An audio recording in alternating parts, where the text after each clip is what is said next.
because nobody ever walks away from a dramatic scene going, that didn't make me cry. That sucked. You assess a dramatic scene based on an overall thing. A comedic scene, if it does not get a laugh, it has failed. Yeah, there's no hecklers at a dramatic play for something. Right. No, that's the thing. Drama is graded on a curve. Comedy is pass-fail. That's why it's harder. How did you go from, if you don't mind, how did you go from comedy? I remember you they had the show, Mad Television Show. How did you go from comedy to doing all this great voiceover? How did you make that transition? Well, actually, I've always done comedy, drama, voiceover. My very first job was a cartoon called the Mr. T Show, and we did animated stuff on Mad TV. We did those claymation pieces. Were you one of the acrobats on the Mr. T Show? Yeah, I was one of the kids on the gymnastics team. Wow, sorry, wow. Wow. Seth MacFarlane got his start on it. Well, not got his start, but he did some of his early work on Mad TV, right? Seth MacFarlane? No. There were early talks about running the Peter Griffin character as interstitials on Mad TV, but it didn't turn out to be that way. Much to the chagrin of the producers of Mad TV, I'm sure. Are you doing any live action stuff coming up? Yes. Appearing on a show called The Real O'Neills with Martha Plimpton and J.R. Ferguson, and and a show called Young and Hungry. Because to me, one of the great things, one of the things you're great at that unfortunately you just can't see in animation, you're great at physical comedy. You're just great at that. Oh, thank you. I mean, I'm sure you get this all the time, but UPS guy, oh my God. Oh, thanks. No, I mean, yeah, physical comedy is one of my loves, and that's why I was actually downstairs yesterday. I got to meet John Larroquette, who to me is one of the comedic gods, like somebody who does physical, because he's huge. He does these legs going, him, John Ritter, Henry Winkler are the people who do, to me, they're the gods of grounded, broad physical comedy. So, thank you. Appreciate that. Okay, good news. What is all that? Are those people who just don't want to sit down? I think they divided it into like us who are, I guess, mostly doing written stuff versus them that are going to do like broadcasting. Oh, I see. Those are cool kids. That's so funny. But you guys get to sit down. So yeah, I think we're winning on that level, especially at Comic-Con. Yes, exactly. Because what do you guys work for? And cool. Hence the shirt. Geek Chic Elite. I always get that. Geek Chic Elite? Yeah, we go by the GC. It's a lot easier. And Fan Bros? Yeah. Well, it's also probably really easy to mispronounce. Geek Chic Elite. And we get like chick, and everyone's like, "Oh, do all women run it?" I'm like, "No." Geek Chic Elite. That actually sounds a little porny. But then again, what does? Watch, play, read for a local website out of Salt Lake City. Oh, cool. How can you have a local website? Well, we're mostly locally based. Okay. Like, what your content is about. Yeah. But and then you finagled it into this little boondoggle to New York, didn't you? Yeah, I finagled my way into San Diego too. I'm really good at it. It's kind of awesome if you have like a firewall and only people within a certain mile radius. I know, that's what I was just thinking about. Like, we're a local website. Well, I'm losing it. Turn around. We're really small, so nobody's heard of us. So That's going to change today. That is so funny. I kind of like that idea. Mostly a film critic, so I'd love to review the movie when you guys are getting ready to release it. Oh, cool. Excellent. Oh, you mean live action film? No, I'll review anything. As long as it's within this 100-mile radius. It's like AM internet. What's that? Which Brainiac was that? That is the Brainiac from the new Lego movie. Oh no, I thought you said there were three. That there were. Oh, yeah. Oh, there's hundreds. Okay.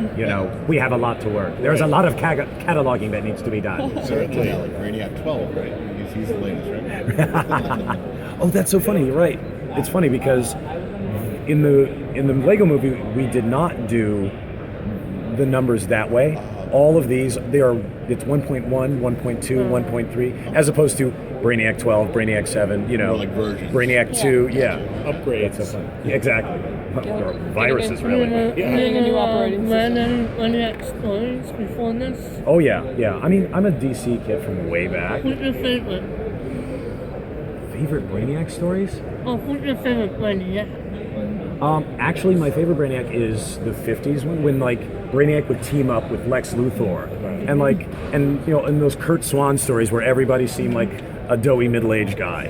Like Superman was like this thick, and Luthor was, you know, actually a little thicker, you know, like a bullet head, you know, and Brainiac too. It's like, I'm in a space suit, but I'm still kind of tubby, you know. There's no. I kind of wish we could go back to. That's what I love about. There's an artist, David Mazzucchelli. His guys are not bodybuilders. It's not like you can see every sinew through my suit. It's like, no, I'm not wearing saran wrap. I'm actually wearing clothing, you know. And I love that there's like wrinkles and stuff. I don't know. Sorry, rambling. Is it a lot more fun to play the antagonist than it is to play a protagonist? No, not in these. Really? Because in the Lego movies, everybody gets to be fun. Mm-hmm. You know, like I mean, Kari is basically doing as Cyborg is doing all the physical comedy, like falling down, falling apart, coming back together. And Brainiac, you know, I get to do like a lot of behavior jokes, like just the fact that he is the big evil nerd. You know, it's like, you're destroying my collection. You know. Never removed from bottle. Exactly. Mint out of box. It's like, I want my planet's mint. Can I have this evaluated? So what do you bring that's different compared to the other Brainiacs? You mean the other iterations of Brainiac? Yeah, the in other various iterations. forms? Yeah. Well, compared to the comic book version, mine is louder because we have audio, and it's funnier. I think Brainiac has tended to be, especially over the years, he's gone from typical alien conqueror to being like really dark alien conqueror. Like the last few versions of Brainiac have been like, destroy. Like he's been really gotten very evil, and like the whole like, you know, he's had an organic body over the, you know, the mechanical structure, and just like gotten really scary. This Brainiac is a lot less scary. Are you free to like improv more? Do you feel, or did it make you stick? Actually, it's interesting because generally in animation you can't improv that much because, you know, they needed timed a certain way and they've written it. But with Brandon and Jim and Rick, they were actually very open to playing. And because it's essentially comedy, they really want that. If you can come up with a take on something or it inspires something, they're willing to try to use it, you know, try to fit it into the animation. If you can play any DC character that you haven't played before, what would it be? Any DC character I haven't played before? I don't know. Maybe Ra's al Ghul. Did I pronounce that right? Because this is the one thing I dislike about geek culture moving mainstream, is now there are definitive pronunciations. It's not Magneto, it's Magneto. Don't get me started about Magneto. It's so wrong. Who decided that?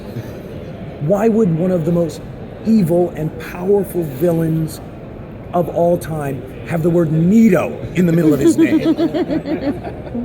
You don't pick up iron filings with a magnet. It's a magnet. It should be Magneto. Sorry. Ranting.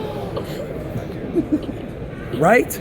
It would have to have two T's though to be Magneto, technically. All right, No, it wouldn't. I will throw this in just for the It's a controversy. name. A name is never a small That's spell. true. That's actually apparently right. has weighed in on this, and apparently the reason it's Magneto is it's named after some kind of car part that is called a magnet. I don't know for sure what it is. I don't know anything about cars, but apparently yes, there is a car part called a Magneto. That's what do you chose? But I still say Magneto. Now, is it Submariner or Submariner? Definitely Submariner. Submariner? Yeah, because he's a mariner, but he's below. But they would say a submariner in Britain. They never say the Seattle Raiders. Yeah, well, it's a tough one because a submarine goes under the water. A mariner is a sailor. Yeah, that's the one I've. And how do you say Mixapitalik backwards? Anybody? Anybody? Like, I'm out. This is nerd poker. I'll see your submariner and raise you a Mixapitalik backwards. Are we tapped? No. Is that- No. Keep it That's going. good. No, that's all right. I'll eat my bagel. Have you ever looked at Alex Ross's paintings from his picture and stuff like maybe to kind of bring it a little bit? Well, Alex Ross does these paintings of like various DC superheroes, and he has this beautiful ones of Brainiac. I'm trying to remember now if I've seen his Brainiac. If you ever read the Dark Justice, he does all the ones before. There's one that he does with his poking into Aquaman's head. Interesting. Which is really cool. I mean, And what version of the suit does he use? in that one particularly, he has obviously the wearers and stuff. Right. But he's wearing mostly like it looks like a white cloak or something that like a doctor would wear because he's poking into Aquaman's head and such. But like he's got an old blood stain or something. I haven't seen that. That would be cool. Do you have a favorite Lego set from childhood? You know what's weird? Well, I'm very old, so I just remember getting Legos. I don't remember them being sets. It was, me and my friends would just build stuff out of Legos, mostly cars and do demolition derby.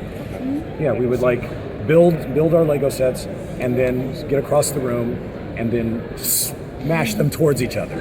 And whichever car was still rollable afterwards won. And then you could rebuild it and go to the next round, but the other guy was out. I think the champion was basically just a big red block truck that you're just like, okay, he is just a giant rectangle. And then you squish it down to get them as hard together as possible, and then you stick the wheels on. Do you remember the first DC comic you ever bought?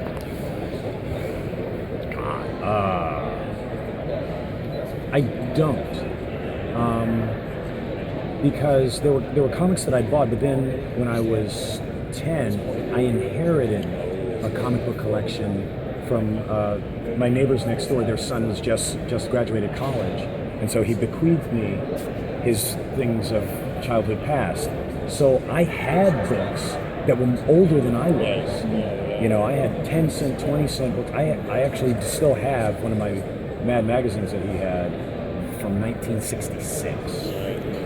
You know, so it sort of blurs in my head. Like, I remember reading, no, wait, I didn't buy that.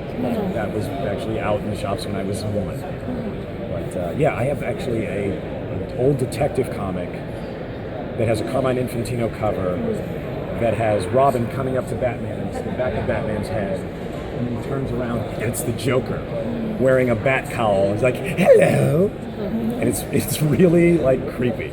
Even though it's a 3-panel cover, which is like ostensibly design-wise much less powerful. It's like a one panel up here, and then the panel, and then the turnaround panel. But that Joker in a cowl image is just really freaky. I have a little bit of an off-topic question about the you work closely with NYCC, right? Yes. Do you have any thoughts about them bringing damage control to TV?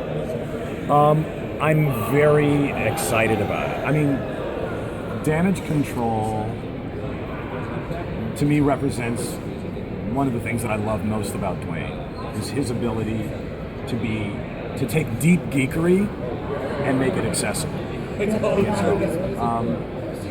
And it's also, damage control is basically something you come up with in the back of a comic book shop. It's something that should never see the light of day. I would love to see you on the show.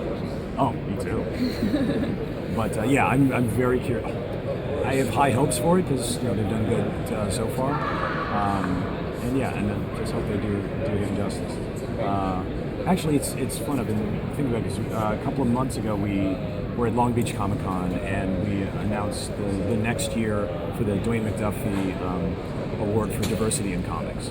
This is our second year, and it gets awarded to a comic book professional over the last year who's done the best job promoting diversity in comics, either by their work or by who does the work or whatever. And we had some really fantastic nominees last year. I'm waiting to see who the nominees are for this year. But it's been a really cool way to honor Dwayne's legacy. mean, we're definitely seeing a lot of strides with that in comics. Do you see the same in animation? You know, the strides of diversity. Not yet. Not yet. I think that will follow. Because animation is still pretty firmly rooted in old media, corporate thinking. But the audiences are expanding, you know, and the niches are expanding. So I think as they begin to serve more and more audiences, you're going to, by definition, get more diverse content. On that, what would you rank Brainiac among the characters you have played?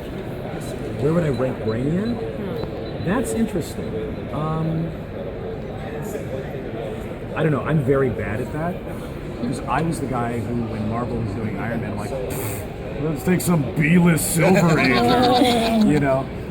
And I mean, you played when you portrayed. I've been doing this for 30 years. So. I can't even count them, much less rank them. But villains are always fun. I would rank Brainiac. This Brainiac is funny, so I gotta put him in the top 3. Because it's a funny villain. You know? It's like Dark Helmet in Spaceballs. Yeah. Awful movie, but that's such a great character. One more off the beaten chain here. Is there any chance we might ever see the end of Samurai Jack? There's always a chance, especially these days. Things are coming back from the dead all the time. I know that the creator, Gendy Tartakovsky, has said that he wants to finish the story as a 2D animated feature in the style of the original show. And hopefully he'll get to do that. It's just, you know, 2D animation these days is a hard sell because everybody thinks, well, it looks old-fashioned. Why can't it be computerized? It's like, because that's not the way the show looks. I don't know if you heard, but he also said recently he wants to finish his Luke Cage comic that he was working on. Oh no, I didn't even know he was working on one. Yeah, apparently, and somebody posed a question to an editor in Marvel, Tom Brevoort, and Tom Brevoort passed out his email and said, have him contact me, so maybe, fingers crossed, maybe it's going to get done. That's fascinating. Oh, cool. Thank you guys. Thank you.